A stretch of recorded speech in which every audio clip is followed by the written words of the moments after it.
Baik, selamat malam teman-teman. Salam sejahtera bagi kita semua. Perkenalkan, kami dari kelompok 4 yang akan mempresentasikan tugas besar satu untuk mata kuliah intervensi sosial guna untuk melengkapi tugas besar satu. Fenomena yang kami angkat yaitu fenomena kekerasan fisik remaja karena pengaruh game online. Judul ini diangkat karena fenomena kekerasan fisik remaja semakin marak, salah satunya dipengaruhi oleh intensitas bermain game, dan kami berfokus pada rancangan intervensi sosial berbasis regulasi emosi.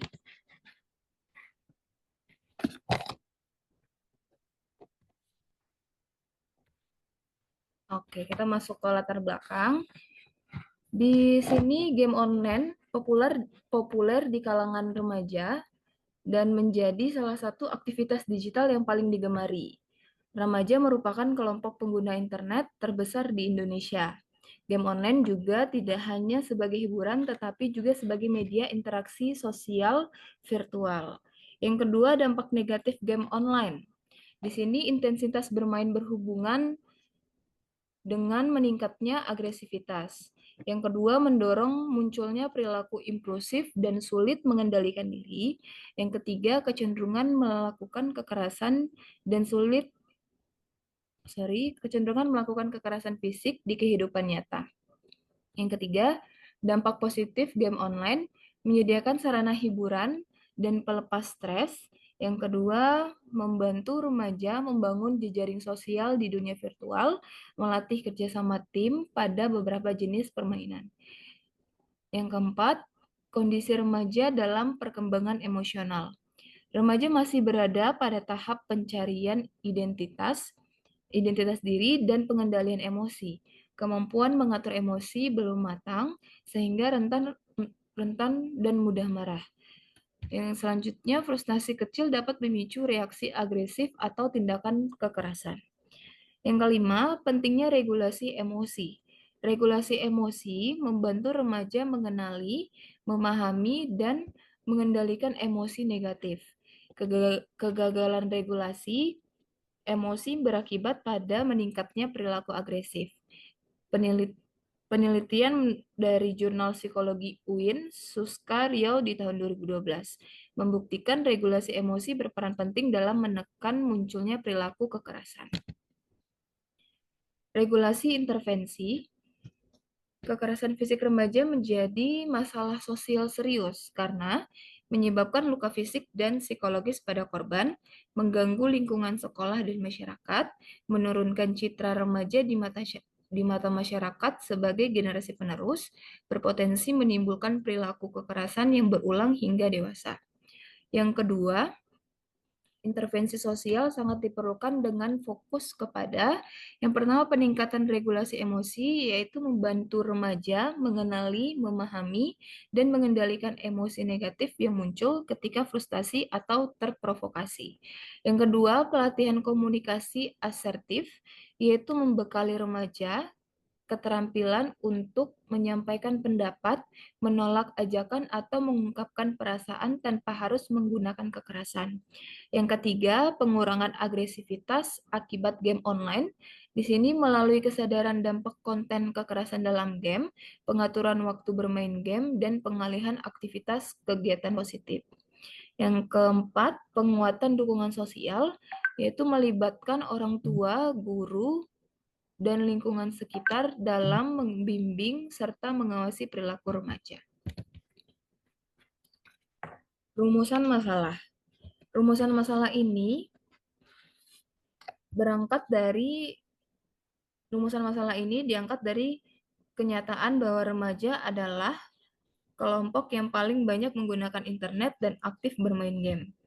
Walaupun game online bisa memberi hiburan dan sarana interaksi, tetapi juga ada sisi negatif berupa munculnya perilaku agresif hingga kekerasan fisik.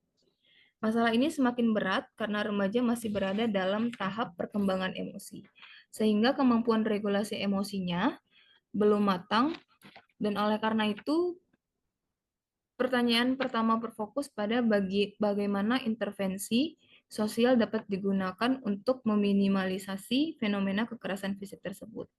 Yang kedua, menekankan bentuk konkret dari intervensi, artinya bukan hanya memahami fenomena, tetapi juga bagaimana merancang program berbasis regulasi emosi yang aplikatif dan bisa benar-benar membantu remaja belajar mengendalikan emosinya.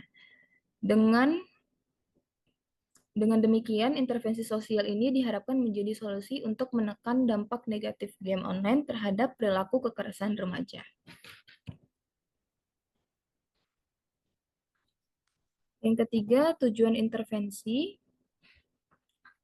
yaitu mendeskripsikan fenomena kekerasan fisik pada remaja yang dipengaruhi oleh game online. Yang kedua, menyusun rancangan intervensi berbasis regulasi emosi untuk meningkatkan kemampuan remaja mengenali, memahami, dan mengendalikan emosi.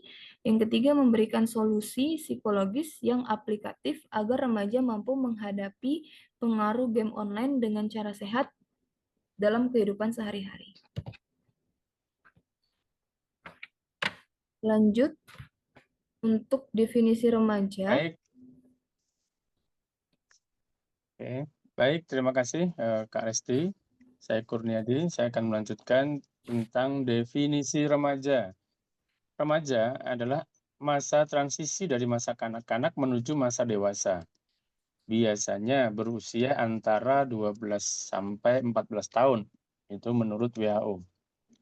Kemudian definisi remaja yang lain itu yaitu tentang masa pencarian identitas diri, kemudian masa di mana perubahan fisik dan emosional terjadi, kemudian perkembangan kognitif yang lebih kompleks, dan keempat, meningkatkan kebutuhan sosial dan interaksi dengan teman sebaya. Game online pada remaja itu memiliki pengaruh positif dan negatif. Nah, mungkin tadi sudah dipaparkan di pendahuluan ada beberapa pengaruh positif. Namun kita akan lebih berfokus pada dampak negatif, pengaruh negatif dari game online terhadap remaja, terutama yaitu kekerasan fisik dalam game online, di mana banyak game online mengandung unsur kekerasan fisik seperti tembak-menembak, perkelahian, dan perang. Yang kedua, visual dan adegan kekerasan yang dapat memberikan efek psikologis terhadap pemain, terutama remaja yang masih dalam tahap perkembangan.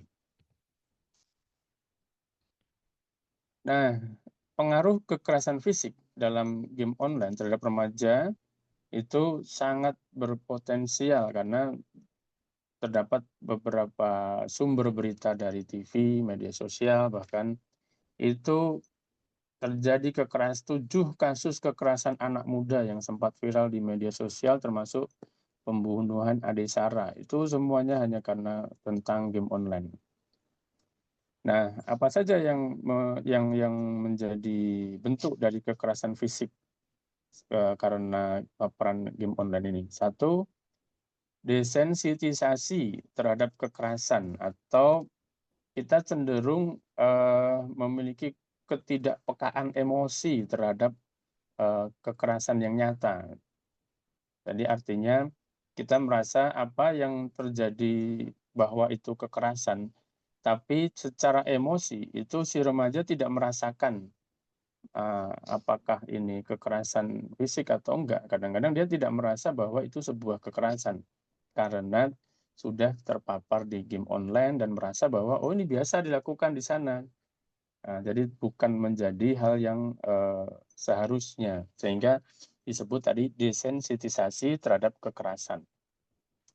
Yang kedua, peningkatan agresivitas dan perilaku impulsif, di mana anak-anak itu memiliki tingkat karena dia harus berespon lebih cepat gitu ya terhadap stimulus, di mana game online selalu menekankan respon yang cepat, dan kemudian kadang-kadang secara emosi pun dia juga akan mereaksi dengan cepat. Bahkan ketika dia harus marah karena sudah terpapar oleh gambar-gambar visual tentang kemarahan, akhirnya dia meniru, langsung melakukan agresivitas. Nah, itu yang menyebabkan terjadinya peningkatan agresivitas. Yang ketiga, gangguan emosi seperti kecemasan dan stres. Nah, ini banyak sekali terjadi di mana mereka karena kalah, takut nggak naik level, takut nggak bisa ikutan dalam peer group-nya atau kelompoknya. Nah, itu mereka akhirnya ada rasa kecemasan kalau tidak bermain online atau kalah dalam level tertentu, tidak mencapai level tertentu. Kemudian yang keempat itu adalah penurunan empati terhadap orang lain, di mana suatu kekerasan yang sudah dilakukan, mungkin dia melihat pun juga terasa biasanya ada hubungannya dengan desensitisasi tadi yang nomor satu. Yang kelima, efek ini bisa berbeda-beda tergantung faktor lingkungan, jadi pengawasan orang tua dan karakteristik individu remaja. Nah, regulasi emosi sendiri, menurut Gross 1998, regulasi emosi adalah kemampuan yang dimiliki seseorang untuk menilai, mengatasi, mengelola, dan mengungkapkan emosi yang tepat dalam rangka mencapai keseimbangan emosional. Kemampuan yang tinggi dalam mengelola emosi akan memampukan individu untuk menghadapi ketegangan dalam kehidupannya. Nah, dalam emosi itu dikenal 6 dasar emosi ya, yang dikenalkan Paul Ekman tahun 1970. Itu ada 6 emosi dasar yang pada intinya manusia seluruh dunia itu sama. Dari Afrika, dari Indonesia, dari Amerika, dari suku pedalaman, bahkan orang yang modern dan postmodern, semuanya sama memiliki 6 emosi dasar seperti ini. Dan ini menjadi kunci bahwa kita harus mengenal tentang dasar-dasar emosi ini. Karena dengan kita mengenal dasar emosi atau bisa mengidentifikasi tentang emosi, maka kita akan mudah menerjemahkan, kita akan mudah memvalidasi, kita akan mudah mengkontrol, bahkan kita akan mudah mensikapinya dengan lebih baik. Jadi mengenal emosi dasar ini sangat penting karena kalau kita salah mengenal, maka kita akan salah merespon. Nah, untuk agar tidak salah merespon, maka kita harus tepat mengidentifikasi emosi. Nah, 6 emosi dasar menurut Paul Ekman itu adalah 1 bahagia, 2 sedih, 3 terkejut, 4 jijik, 5 marah, 6 takut. Nah, masing-masing dasar emosi tadi akan ada turunannya. Nah, kita bahas satu persatu. Bahagia. Bahagia itu akan menurunkan jenis-jenis emosi lainnya seperti puas, lega, damai, bangga, beruntung, bersyukur, dan semangat. Nah, bahagia inilah yang sering dicari sampai semua orang ya. Kemudian sedih.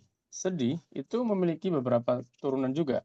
1, malu, sepi, kecewa, kasihan, berduka, hampa, bersalah, sengsara, dan tertolak.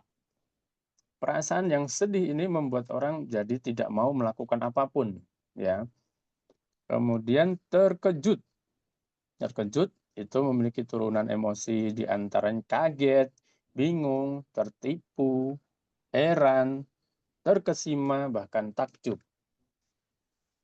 Sementara jijik, jijik juga memiliki turunan di antaranya mual, risih, ya, bosan, penat, dan anek. Marah memiliki turunan seperti terganggu, tersinggung, iri, cemburu, sebal, benci, bahkan sampai murka. Kemudian emosi takut memiliki turunan di antaranya yaitu cemas, gugup, ragu, tidak berdaya, dan merasa ngeri. Nah, emosi yang dasar ini menjadi penting ketika nanti kita akan meregulasi emosi. Kita tidak bisa meregulasi emosi kalau tidak mengenal emosi-emosi dasar ini. Salah mengenal akan salah merespon, akan salah meregulasi emosi. Maka inilah yang harus diketahui oleh semuanya. Berikutnya, pentingnya regulasi emosi bagi remaja, yaitu satu, masa remaja adalah periode dengan perubahan emosi yang intens dan fluktuatif. Dua, regulasi emosi membantu remaja mengelola stres dan frustasi, membangun hubungan sosial yang sehat. Lima, mengembangkan identitas dan harga diri yang positif. Manfaat regulasi emosi bagi yang baik dalam game online yaitu satu, membantu remaja mengembangkan keterampilan pengendalian diri yang berguna di kehidupan nyata. Dua, memperkuat rasa percaya diri dan motivasi saat menyelesaikan tantangan. Tiga, meningkatkan kualitas interaksi sosial dalam komunitas game. Empat, mengurangi resiko kecanduan game akibat emosi negatif yang tidak terkelola. Strategi regulasi emosi bagi remaja dalam bermain game. Satu, mengenali dan menerima emosi yang muncul. Dua, menggunakan teknik pernafasan atau relaksasi saat merasa stres. Tiga, mengatur waktu bermain agar tidak berlebihan. Empat, mencari dukungan sosial baik dalam game maupun di dunia nyata. Oh, slide-nya belum berubah ya. Tapi di aku dulu, Kemudian strategi, oke, saya lanjut. Strategi regulasi emosi bagi remaja dalam bermain game. Satu, oh sudah, next. Nah, ini rencana intervensi sosial terhadap remaja yang terpapar game online dengan pendekatan regulasi emosi. Nah, di sini dijelaskan tentang problem tree, di mana kita menganalisa bahwa fenomena kekerasan fisik remaja karena pengaruh game online itu bisa berdampak seperti yang tadi disebutkan, dan kita akan berfokus pada tentang faktor individu, yaitu kemampuan mengenali emosi, ya. Jadi kemampuan mengenali emosi nanti akan menjadi fokus permasalahan kita agar remaja bisa berikutnya mengendalikan atau meregulasi emosinya. Dan target intervensi sosial yaitu remaja SMA, pelaksanaan intervensinya pada bulan September sampai Oktober 2025. Bentuk intervensinya adalah edukasi deteksi dini emosi diri dan dampak positifnya bagi remaja saat bermain game online. Ya, demikian. Terima kasih. Ini paparan dari kami tentang intervensi sosial bagi remaja dan deteksi dini emosi diri dan dampak positifnya bagi remaja bermain game online. Terima kasih. baik, terima kasih Kak Kurniadi. Sekian presentasi kami. Kami tutup, mohon maaf jika ada kesalahan. Selamat malam, terima kasih.